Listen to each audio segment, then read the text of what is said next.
Taylor Davis and the Flame of Findul. Taylor Davis, Book 1. Written by Michelle Eisenhoff. Narrated by Joel Frumkin. Episode 1. Lesson 1. It can happen to a guy from Jersey. Sometimes life gooses you when you're not looking. You might be happily coasting through days in a little New Jersey suburb, dreaming about Jennifer Williams and making plans to see the new movie showing uptown when, bam, everything changes in an instant. Your family moves overseas and suddenly you're hacking at water demons with a 4-foot blade. You think I'm exaggerating, don't you? You think I have an overactive imagination. That's what I thought at first, too. I figured I'd downed too many late-night pepperoni pizzas, watched too many low-budget cable movies, taken too many tumbles down the steps. But there's a whole world out there you can't see. You can't explain. I guess I can't prove it to you, except to tell my story. Mom's always telling me there's value in writing things down. She even bought me a journal with a pattern of dog prints and fire hydrants on the cover. I vowed to never, ever crack it open. But when something happens that changes your life forever, that changes who you are, it's probably worth recording. I don't want to forget the lessons I learned either. Who knows, maybe you'll learn something too. Life, they say, is the greatest teacher. It's certainly unpredictable. I never thought it would be a cheeseburger that nearly got me killed. It wasn't even a particularly appetizing cheeseburger, just the last squashed and greasy disc hunkering in the corner of the warming pan in the cafeteria at Xander National Academy. But as the waffles bore a striking resemblance to the bulletin board on the wall behind them, I went with it. I was late to lunch. Being the new guy at school, I hated the eyes that followed me wherever I went, so I waited till most of the 8th grade class was engaged in their meal before braving the lunch line. Just as I reached for the prize, my hand was brushed aside and my meal snatched away. "Hey, you snooze, you lose, American." The words were directed at me by a brown, leering female face hovering a good 6 inches above my own. That was the problem with middle school, even in another country. Just when you thought a growth spurt had kicked in, some girl the size of a giraffe puts you back in your place. "I was gonna eat that," I protested. "It's processed, full of sodium and saturated fats," she replied. "I'm doing you a favor." "It'll kill you too. I'm a professional." The girl was pretty, in a haughty sort of way. Her limbs were long and athletic, her curly hair cropped close to her head. She looked like an African queen ordering around some lowlife servant. Sadly enough, the lowlife was me. She placed the burger on her tray with a smug smile, having no idea she'd just stepped into the line of fire.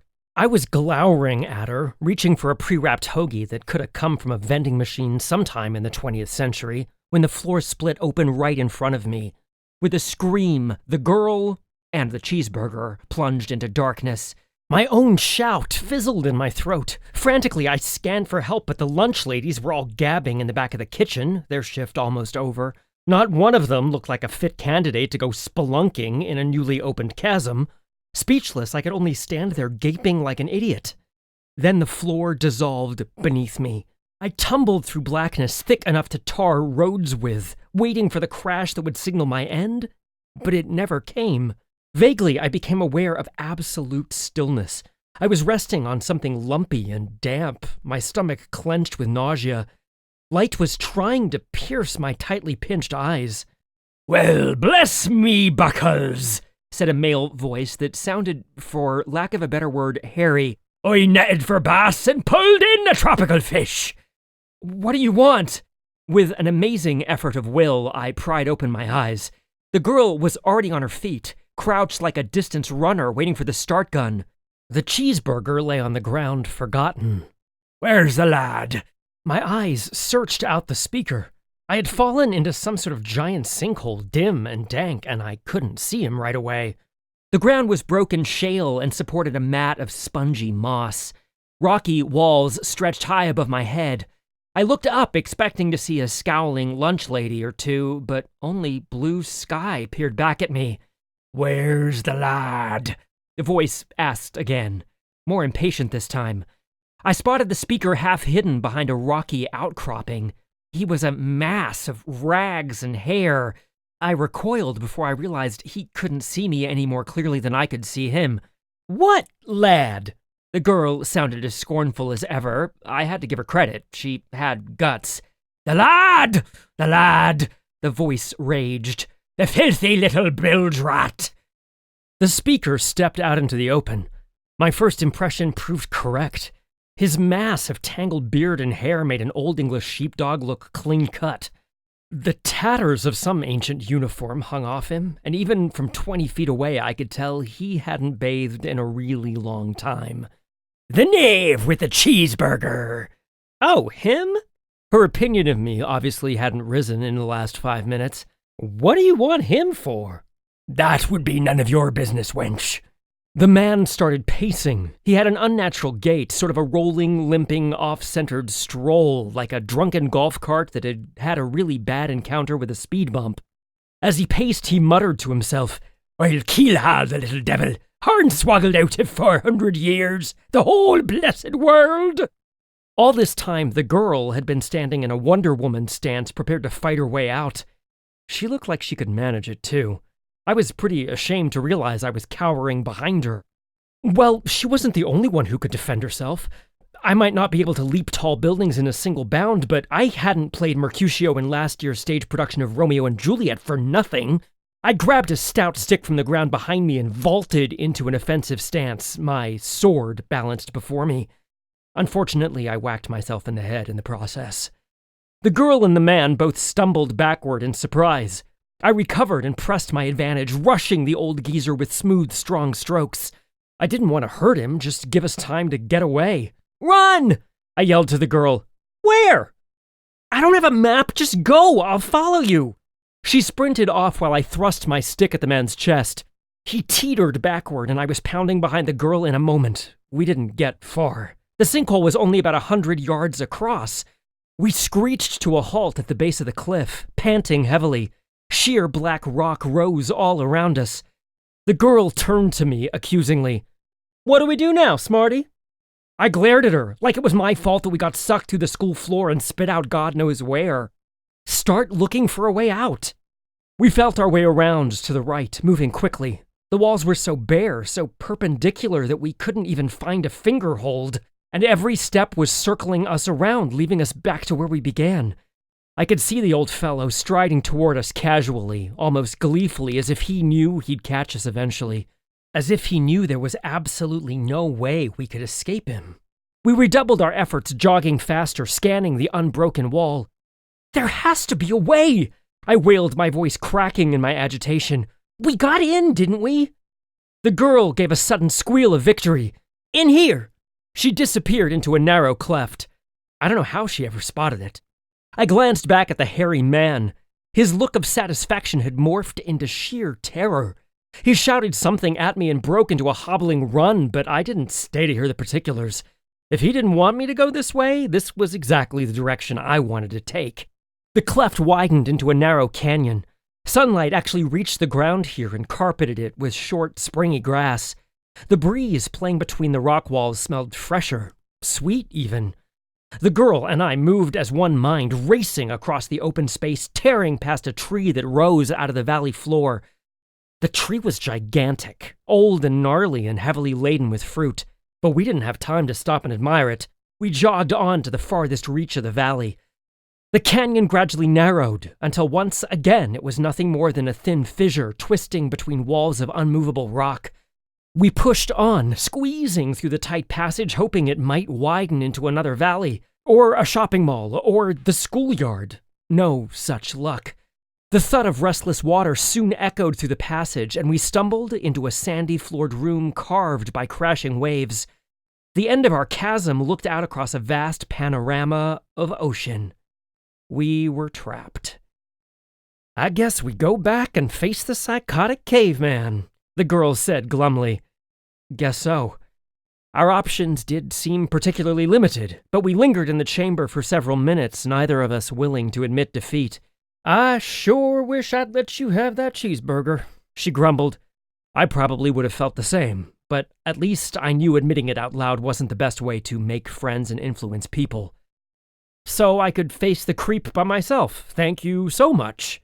Hey, I didn't sign up to be your bodyguard. I don't need a bodyguard, I bristled. I'm a highly trained swordsman. She laughed. Is that what you call that thing you were doing with that stick? I felt my face tighten.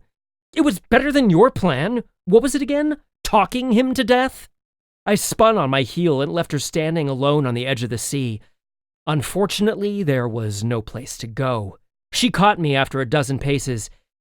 Maybe we didn't get off to the best start, she admitted, falling into step behind me. Is that an apology? No. I just figure if we're gonna die together, we might as well introduce ourselves. You first, I mumbled, fairly certain that imminent death was not the best basis on which to start a friendship. All right. I'm Elena Cartagena. I glanced at her suspiciously.